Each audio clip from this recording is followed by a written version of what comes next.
The deadlock over government funding and raising the debt limit has exposed not only the split between Republicans and Democrats, but also a bitter divide inside the GOP. And that internal battle may determine how this standoff ends. Joining me here in Washington, Georgia Congressman Tom Graves, who is demanding changes in Obamacare as part of any deal. And in New York, Congressman Pete King, who says some Republicans are now looking for a way out of the shutdown. Before we get to the shutdown discussion, Congressman King, as a member of House Intel and the House Homeland Security Committee, I want to ask you about these two raids yesterday, commando raids inside Africa, one in Tripoli, one in Somalia. Two questions. First, did we kill the al-Shabaab leader we were targeting in Somalia? And secondly, should the al-Qaeda operative that we caught in Tripoli, should he be tried in civilian court in New York, where he is currently under indictment? Chris, I can't comment on whether or not we captured the al-Shabaab leader in Somalia. Having said that, it was a daring raid. I give our special forces, special operators, tremendous credit. I think we have to, after it is over, find out, did al-Shabaab have any advance notice we were coming? Because obviously there was a heavy resistance when we got there. As far as Libya is concerned, Libya has been wanted for 15 years. I wish he was being tried in Guantanamo rather than the Southern District of New York. And I also raised the question, though, why, if we were able to get al-Libya, we didn't get the operatives from Benghazi, who we know where they are, and they've been almost open and notorious now for quite a while. You know, why we don't go in and get them as well. And that's been a real issue, I know, by a number of us in the Congress, why we don't go after those who carried out Benghazi. But al-Libya is a great capture, and I give our Navy SEALs and our Special Forces and FBI operatives tremendous credit. But again, right. I hope he's interrogated for a long time before he's brought to court anyway. All right, let's turn, if we can, to the other subject at hand, which of course is the government shutdown possible default. Congressman King, let me start with you. You said some pretty rough things about your fellow Republicans who've been pushing this default. You have called them yahoos, Ted Cruz crazies, even terrorists. With Tom Graves sitting here, it sounds like it's more than just a disagreement over policy. No, I have a great regard for Tom Graves. I'm talking primarily about Ted Cruz here, who basically was saying that if we defunded Obamacare, he could manage to both keep the government open and defund Obamacare. The fact is, it was done in the House, and the government is now closed, and Obamacare is going forward. This was a strategy that never could have worked. It was almost a sort of nullification to say we're going to shut down the government if we don't defund a law that we don't like. I mean, if we want to defund something, we should repeal it, and we do it by the same way the president got it signed. Elect Republicans to both houses of Congress, repeal it, and then have a Republican president sign it. At this rate, this was a strategy doomed to failure, and Ted Cruz has now walked away from it. Now he's saying we should negotiate on the debt limit, which is what we should have been doing for the last month. That's where the real negotiation is, not on a strategy that was doomed to failure. Let me bring Congressman Graves into this. You have been one of the people leading the charge to defund or delay Obamacare. First, how do you feel, either whether it was from Congressman King or Congressman Nunez being called a terrorist, a lemming wearing a suicide vest, and what is it that so-called moderates like King and Nunez don't get? Well, first, let me just say, we as a conference, we're united. We have been working together now over the last couple of weeks. There may be disagreements on strategy or tactics, but we are fully united behind opening the government up as quickly as we can, as well as providing fairness to all of Americans as it relates to Obamacare. And we've been pretty reasonable as we've worked through this process. I've heard the reference to a full delay or a full repeal. That was something I was for.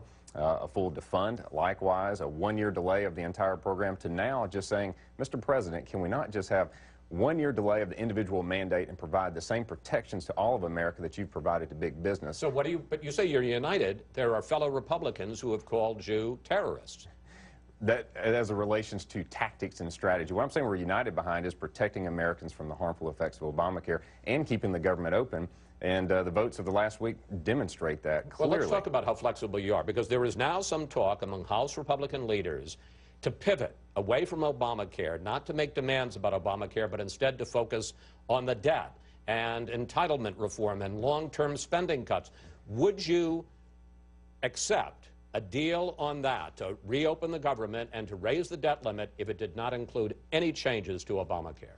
I don't suspect that's something the conference would embrace right now. We have had a tremendous fight over keeping the government open and protecting Americans from Obamacare. But I'm here to say I'm open to a lot of different ideas. I'm willing to put it all on the table. Let's have a conversation about tax reform, about debt limit, about funding the government, about Obamacare. But in order to do that, Harry Reid has to send some Democrats to meet with us. He can't be scared to send Democrats to meet with Republicans to have this conversation. You just heard Jack Lew, the Secretary Lew, the Secretary of the Treasury, talking about how catastrophic it would be if we were to default. Are you prepared to refuse to raise the debt limit unless you get what you want on Obamacare? There's no reason to default. In fact, Republicans don't want to default. We've passed a bill, the full faith and Forgive credit. me, sir, I'm going to do what I did with Secretary Lew. You're not answering my question. But I'm just saying, there's no reason to default. The president's the only one demanding default right now. He could sign the Full Faith and Credit Act that we've passed out of the House that would prioritize the spending. And I think you've pointed out rightly that there's a lot of revenue coming into the government. They forget to tell you about the $200 billion collected every month by the IRS. Taxes are still being collected. There's still plenty of revenue. But would you refuse to raise the debt limit over Obamacare? Right now, we're talking about Obamacare as it relates to opening the government and the continuing resolution. The fact is we have, in relation, 95% of all this we agree on. Let's get that taken care of, and then let's talk about the other 5%. Congressman King, Democrats are now pushing a discharge petition to take this idea of a clean CR out of committee, to bring it to the House floor for a vote. There are 200 Democrats who have agreed to sign that, but they're going to need at least 17 Republicans in the House. Will you support a discharge petition? No, let me first tell you, I don't consider myself a moderate. I'm a Reagan conservative. Having said that, no, I would not. And by the way, one thing that Tom Graves and I can agree on is that the Democrats, in my mind, are also being irresponsible here. The President of the United States has an obligation to get involved. He's the head of the Democratic Party. He's doing a very good job as that, but he's also the head of the entire country. And I can't picture a Harry Truman or a Lyndon Johnson or a Bill Clinton or a John Kennedy standing on the sidelines while this is going on. He has an obligation to get involved. Whether he calls it negotiations or whatever else he wants to call it, the fact is, if this situation is as serious as he says it is, and I think it is as far as a default on the debt, then he has an absolute obligation as President of the United States to get involved. I think it's irresponsible. If you could answer, sir, if you could answer my direct question, though, why won't you sign a discharge petition?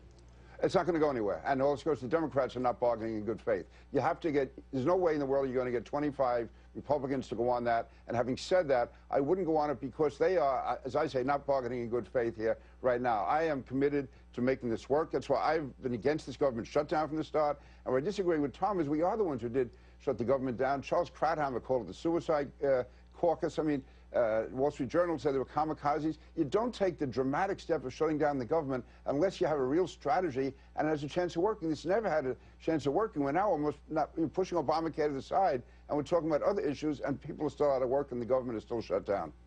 Congressman Graves, suicide caucus, kamikazes? Still, as he indicated, we are unified behind the fairness of providing fairness and keeping the government open. I know it's strategy. It's the strategy at this point that has shut down the government. But the reality is we are where we are right now. And as a conference, we have never been more united than what we have seen, particularly last Friday. We know that the president, his chief aides in the administration are saying, let it go. They don't care how long it goes on because they're winning. But this is not about who's going to win or lose, because it's the American people ultimately that are losing if we don't reach some sort of agreement. But you got to have Democrats willing to have a conversation. Congressman Graves, one final area I want to get into with you. If House Speaker Boehner agrees to either reopen the government or to raise the debt ceiling without a deal that limits Obamacare, would you vote to remove him as Speaker? There's no vote to remove him as Speaker. I mean, the next vote for Speaker is in January, I guess, of what, 2015? You could vote to remove him. You could have a vote on the House floor. What we're looking for right now, I mean, this is clear, Chris. We want to open up all the government that we can, but we want to provide fairness for the American people, and that is providing them the same protections that the President has provided big business, insurance companies, and members of Congress. There should be no special treatment, and all of America deserves that same fairness. And briefly, Congressman King, less than a minute, Congressman Graves is not saying it, but there certainly are some members who have threatened if Boehner gives on this, he's gone.